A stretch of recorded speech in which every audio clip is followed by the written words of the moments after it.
শুভেচ্ছা,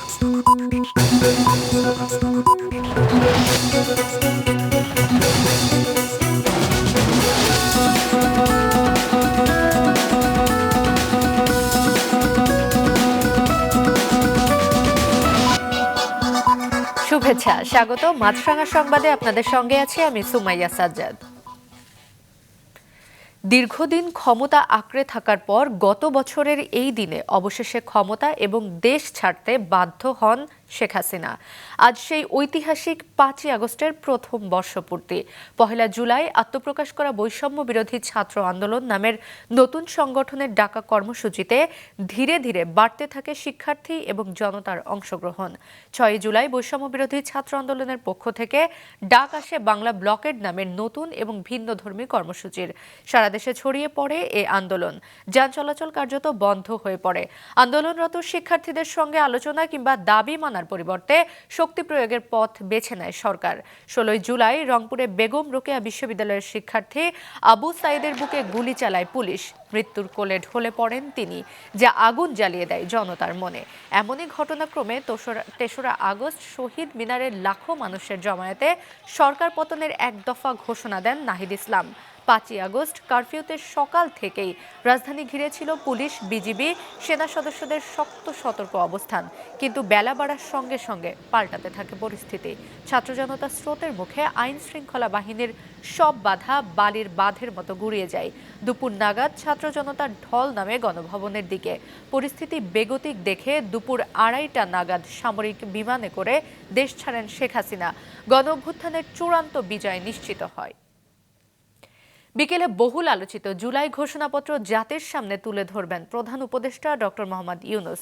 গণ অভ্যুত্থানের সব অংশীদারদের উপস্থিতিতে রাজধানীর মানিক মিয়া এভিনিউতে জুলাই ঘোষণাপত্র উপস্থাপন করবেন প্রধান উপদেষ্টা।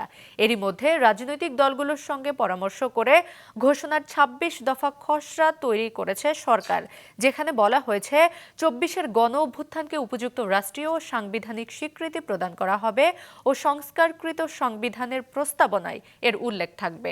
আর 2024 সালের 5ই আগস্ট থেকে এ ঘোষণাপত্র কার্যকর বলে ধরে নেওয়া হবে।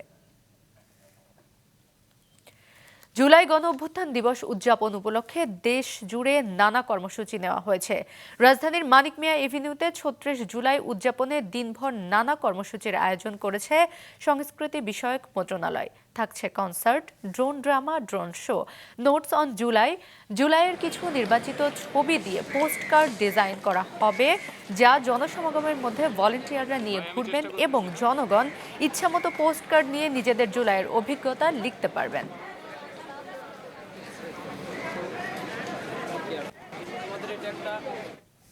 দর্শক, আয়োজন সম্পর্কে জানাতে মানিক মিয়া এভিনিউ থেকে সরাসরি যোগ দিচ্ছেন আমাদের সিনিয়র রিপোর্টার নুরুন নাহার উইলি। উইলি, এখন কি কর্মসূচি চলছে এবং দিনভর আরো কি কি কর্মসূচি রয়েছে?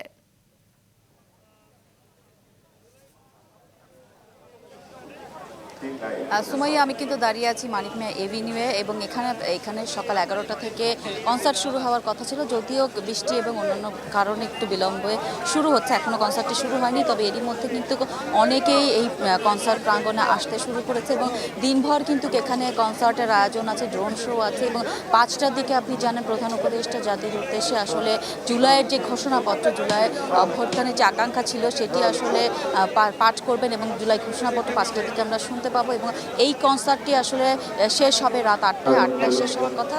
এখানে এলিটা করিম, ওয়ারফেজ, শায়ান থেকে শুরু করে অনেক নামি দামি ব্র্যান্ড যারা আছে, তারুণ্যের প্রতীক যারা, তারা আসলে এই পরিবেশনায় অংশ নেবে এবং এখানে কিন্তু আসলে সকল ধরনের মানুষ, সকল শিশু থেকে শুরু করে বৃদ্ধ সকলের আগমনের একটা আমরা দেখছি যে এক ধরনের তারা আসছে এবং মনে করা হচ্ছে যে সারাদিন ব্যাপী এই উদযাপন দর্শকরা উপভোগ করবে।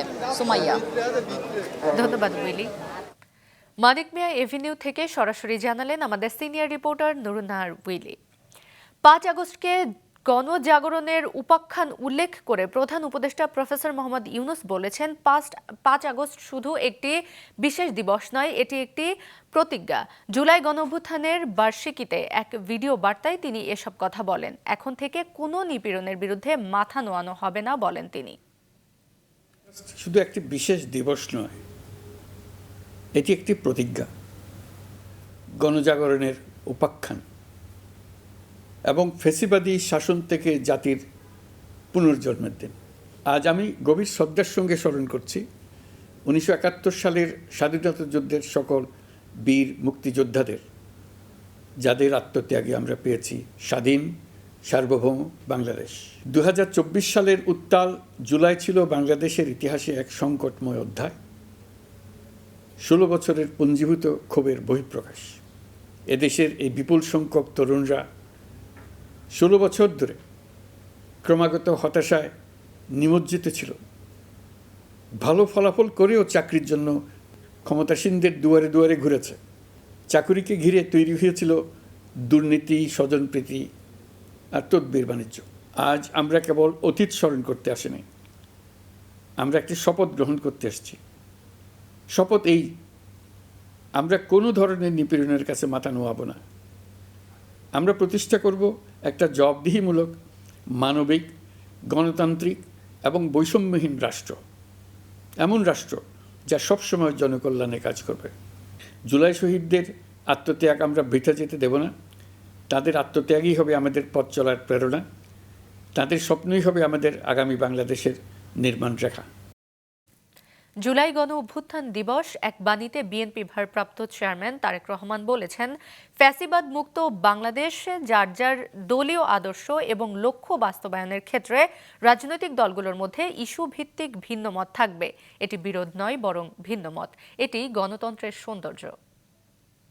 মুক্ত বাংলাদেশে যার যার দলীয় আদর্শ এবং লক্ষ্য বাস্তবায়নের ক্ষেত্রে রাজনৈতিক দলগুলোর মধ্যে ইস্যুভিত্তিক ভিন্ন মত থাকবে।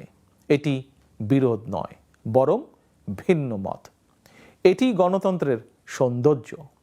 তবে ভিন্ন মত কিংবা বিরোধের মাত্রা যেন ফ্যাসিবাদ, উগ্রবাদ, চরমপন্থার উত্থান কিংবা পুনর্বাসনের কারণ না হয়ে দাঁড়ায়, সে ব্যাপারে প্রতিটি রাজনৈতিক দল এবং গণতান্ত্রিকামী জনগণের প্রতি সতর্ক থাকার জন্য বিনীত আহ্বান জানাই। নানা আয়োজনে দেশের বিভিন্ন স্থানে স্মরণ করা হচ্ছে জুলাই গণ অভ্যুত্থানের শহীদদের। সকালে গাজীপুরের শ্রীপুরে কেওয়া এলাকায় শহীদ জাহাঙ্গীর আলমের কবরে শ্রদ্ধা জানান উপজেলা নির্বাহী কর্মকর্তা সজীব আহমেদ। এছাড়া কপাটিয়াপাড়া এলাকায় শ্রীপুর থানার অফিসার ইনচার্জ মোহাম্মদ আব্দুল বারিক শহীদ জাকির হোসেনের কবরে ও দারোগারচালা এলাকায় শহীদ হাফেজ শরীফুল হোসেনের কবরে শ্রদ্ধা নিবেদন করেন উপজেলা সহকারী কমিশনার আতহার শাকিল। এছাড়া দুপুরে বিভিন্ন ধর্মীয় প্রতিষ্ঠানে শহীদদের আত্মার মাগফিরাত কামনায় বিশেষ দোয়ার আয়োজন করা হয়েছে। গাইবান্ধায় জেলা প্রশাসন ও পুলিশ প্রশাসনের পক্ষ থেকে সকালে পৌর পার্কের শহীদ স্মৃতিস্তম্ভ চত্বরে জুলাই অভ্যুত্থানের শহীদদের প্রতি শ্রদ্ধা নিবেদনে পুষ্পস্তবক অর্পণ করেন জেলা প্রশাসক চৌধুরী মোয়াজ্জেম আহমেদ ও পুলিশ সুপার নিশাদ আঞ্চেলা। এছাড়া শহীদদের শ্রদ্ধা জানান বিএনপি, এনসিপি, জামায়াত ইসলামী, মুক্তিযোদ্ধা পরিবার সহ বিভিন্ন সংগঠন। খাগড়াছড়িতে জেলার একমাত্র শহীদ মোহাম্মদ মজিদ হোসেনের সমাধিতে পুষ্পস্তবক অর্পণ ও দোহা মাহফিল সহ নানা কর্মসূচির মধ্য দিয়ে পালিত হচ্ছে গণ অভ্যুত্থানের প্রথম বর্ষপূর্তি।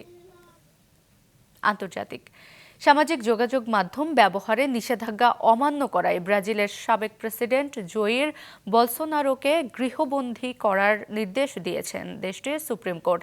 2022 সালের নির্বাচনে প্রেসিডেন্ট লুইস ইনাসিও লুলা দা সিলভার কাছে হেরেও ক্ষমতা ধরে রাখার ষড়যন্ত্র করার অভিযোগে তার বিচার চলছে। জ্বালাময়ী ভাষণ দিয়ে বিচার কাজ বাধাগ্রস্ত করার অভিযোগ ওঠায় গতিবিধি নজরদারিতে রাখতে গত মাসে বলসোনারোকে পায়ে ইলেকট্রিক কড়া পরানোর নির্দেশ দেন আদালত। পাশাপাশি সামাজিক যোগাযোগ মাধ্যম ব্যবহারে তার উপর নিষেধাজ্ঞা দেওয়া হয়। এই ছিল এখনকার মতো। আমাদের পরবর্তী সংবাদ দুপুর 2টায় দেখার আমন্ত্রণ রইল।